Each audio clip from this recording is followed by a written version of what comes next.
So let's talk about Tokyo.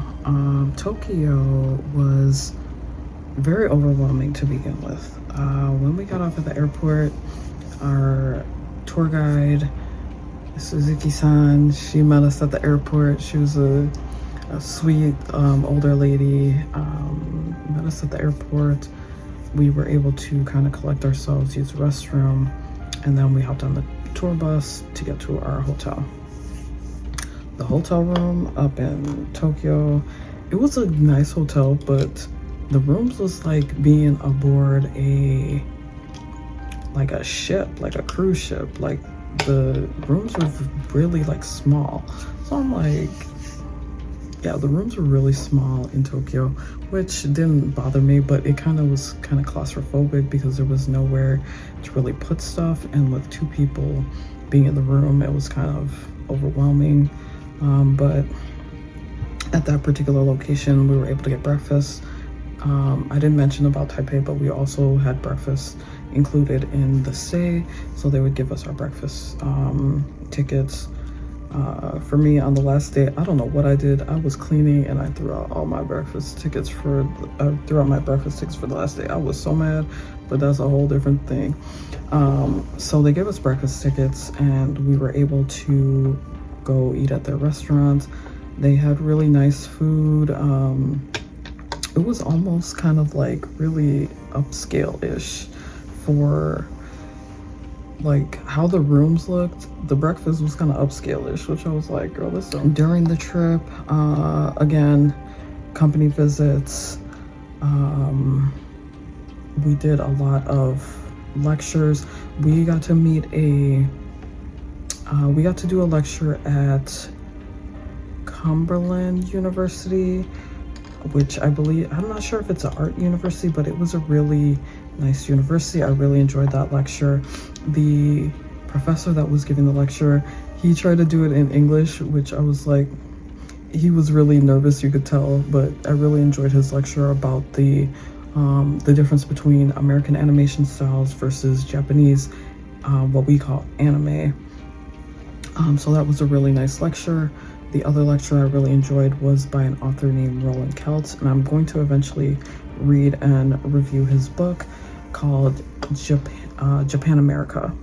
And it talks about, again, Japanese anime versus American animation, which is a very different, you can see the difference in the storytelling, in the visuals, in how anime seeks to, I guess, invoke emotion in a different way versus how American style animations are all go, go, go.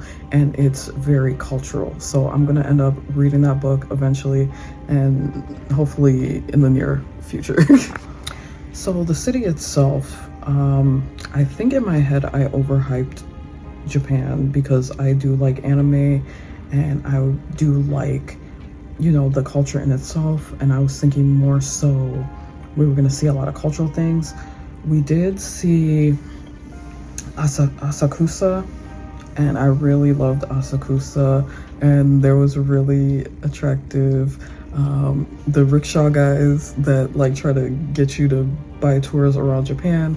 There was a really cute one and he was trying to sell me, but I was like, Buki, nah, we not here for that. But we went to Asakusa, went to the temple, and Asakusa is very much, again, a tourist site. I think most of Tokyo is touristy, so take that as you will, but Asakusa was really beautiful.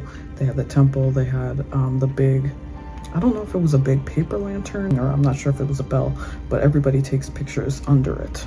With me, so you can use this. But so in case of you need more money, so recharge.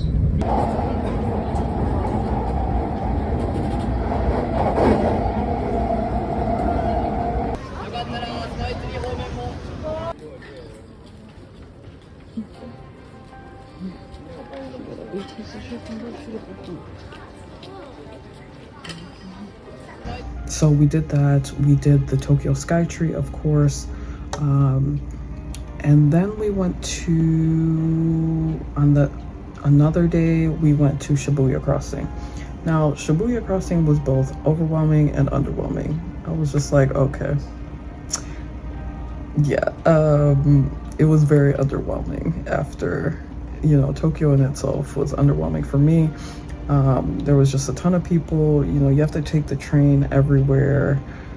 It was just underwhelming. And I mean, if you've ever been to somewhere like New York City, that's what it is. I'm like, I've been to New York. A city is a city to me. So, but one thing I did notice was, again, the public transit was very clean. It was easy to navigate, except if you got into, I think it was the Shinjuku station. And yeah, I think it was the Shinjuku station that you could get lost in, supposedly. So I didn't really have too many problems. I think once I got lost and had to have the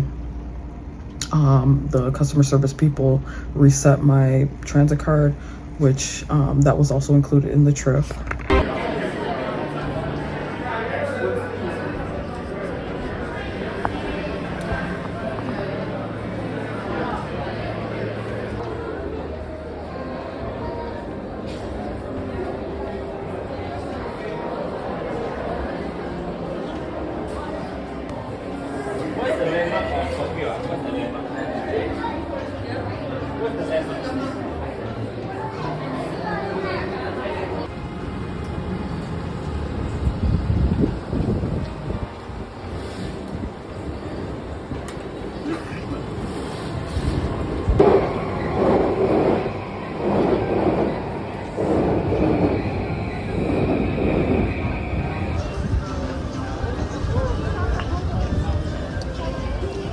This is the spot for the billboards. And don't go over Hachi Statue over there. Take a look at this.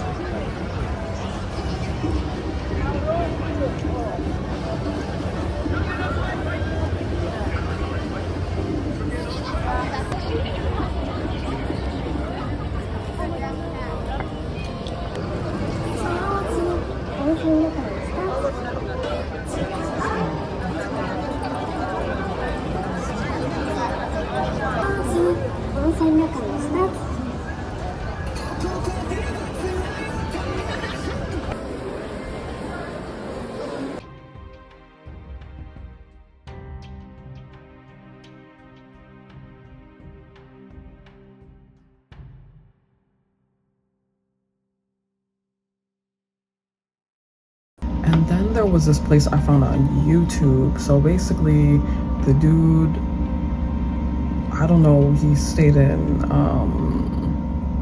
what's the place called, New York or Philly or one of the places, and he brought back the bodega to Tokyo. So it was in Kichijoji area, a nice little suburb, like outskirts of Tokyo, the main downtown, and it's called the Daps. The Daps Hood famous, and they had chopped cheese. They had like a cool little, it was a whole vibe. Like, and then in the back, there's like you walk up these brick like steps, and then go down in there, and they doing hair. Like, I was like, what? Like, there was a dude doing like braids back there, so that was interesting. But I was glad I got to go there because that was one of my spots that I really wanted to go to. And then there was a reggae club that I was trying to go to, and it was a bus. It was just bunk. I'm like, girl, what is this? Because there was a dude up in there, and I was like, you know what? It was like one person up in there. A, I probably went too early. B, it was just not a vibe. Dude was just the guy that was in there, he was arguing with the owner, talking about, you guys are overcharging because we're gaijin and we're foreigners and whoop de whoop. Girl, I just turned back around and got out of there. The Setagaya literary museum, they had a Junji Ito. If you don't know Junji Ito, he does a horror anime, or horror style anime, and very popular, and manga. So I really wanted to see his artwork.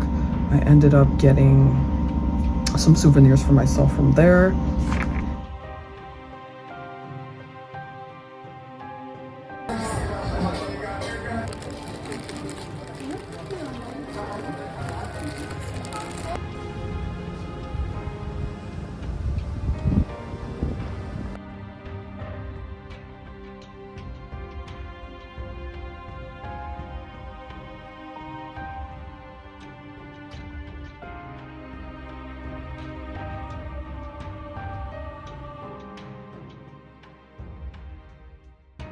There was some good highlights. I was there for the food. Like, I was in Asia for the food, so I could get the fresh food, try it. So we did get to try Wagyu beef, which was really good.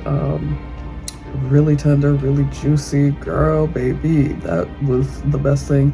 And then we went to this restaurant called Let's Enjoy Fishing. This is a restaurant where you got to catch your own fish. Like, they give you little tickets, you catch, and then they do the drums when you catch the fish. So I volunteered to catch a fish. It was kind of sad. I was kind of sad because, you know, I caught the fish and then they prepared it for us, but it was really good fish.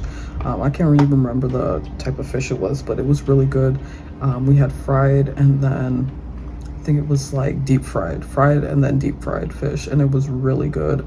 The preparations, that restaurant was really that was kind of a fancy restaurant, even though it wasn't fancy like that, and it was located in the plaza of our hotels, which made it even better. So at the restaurant, I also decided to try some sake. I rarely drink, but I decided to try sake in Japan because, you know, that's the local beverage of like the local, you know, alcohol liquor of choice. So I was like, okay, I'll try it in Japan just because, for the experience, to say I did it.